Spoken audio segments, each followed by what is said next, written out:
ખરકડી ગામે બાલમશાહ પીર બાપુના ત્રિદિવસીય ઉરસ શરીફની ઉજવણી કરાઈ। ઘોઘા તાલુકાના ખરકડી ગામે આવેલ હઝરત બાલમશાહ પીર બાપુના ત્રિદિવસીય ઉરસ શરીફ યોજાયો હતો। આ ઉરસ શરીફ પ્રસંગે પ્રથમ રાજવી દ્વારા ચાદર શરીફનું નિશાન ચઢાવવામાં આવ્યું હતું। બાદ સદલ શરીફના જુલુસ અને નિશાન મુબારકને પોલીસ તંત્ર દ્વારા ગાર્ડ ઓફ ઓનર સાથે સલામી આપવામાં આવી હતી। ત્યારબાદ વિવિધ ધાર્મિક કાર્યક્રમોમાં મોટી સંખ્યામાં શ્રદ્ધાળુઓ જોડાઈ ઉરસ શરીફની ઉજવણી કરી હતી।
ઘોઘા તાલુકાના ખરકડી ગામે આવેલ હઝરત સંત ઓલિયા પીર મહાન શેખ મોહમ્મદ ચકરિયા બિનતે ગોસ પૂજ્ય બાલમશાહ બાપુની મસ્જિદ છે।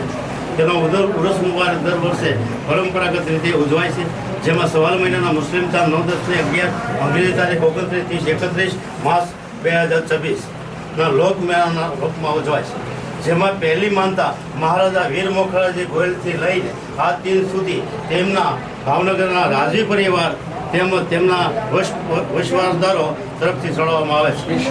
નિશાન, ચંદર, કાપડની ચાદર, કોડની ચાદર, ચાદરો, અંતર, લોબાન, અગરબત્તી, પ્રસાદ માટે સાકાત શરીફર વગેરે વસ્તુ ભાવનગર રાજવી પરિવારો તરફથી ચડાવવામાં આવે છે। ત્યારબાદ પછી બધા લોકોની માનતાઓ ચડે છે। દરેક જ્ઞાતિઓના લોકો દર્શનનો લાભ લે છે। ભાઈઓ તથા બહેનો તેમ દરેક લોકો શ્રદ્ધાપૂર્વક માનતાઓ માને છે, દુઆ માંગે છે અને બાલમશાહ પીર બાપુ તેના કામ પૂરા કરે છે।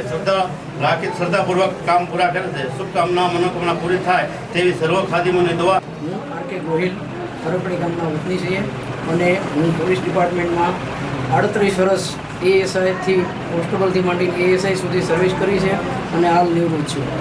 ખરકડી ગામમાં ગણીએ તો બાલમશાહ પીરે અમારો ગોહિલોનો વસ્તાર પ્રથમ આપેલો। ગોહિલોને મોખડાજી ગોહિલને સંતાન નહોતું, 2 દીકરા જોડિયા આપેલા અને ત્યાંથી અમારો ગોહિલોનો વંશ આગળ હાલેલો। ત્યારથી ગોહિલ પરિવાર આખો અને એમાં ખરકડી ગામ તો સર્વત્ર બાલમશાહ પીરને આધીન છે। અમો દિલથી હિન્દુ મુસ્લિમ એકતાને ધ્યાને લઈ અને બાલમશાહ પીરની સેવા કરીએ છીએ।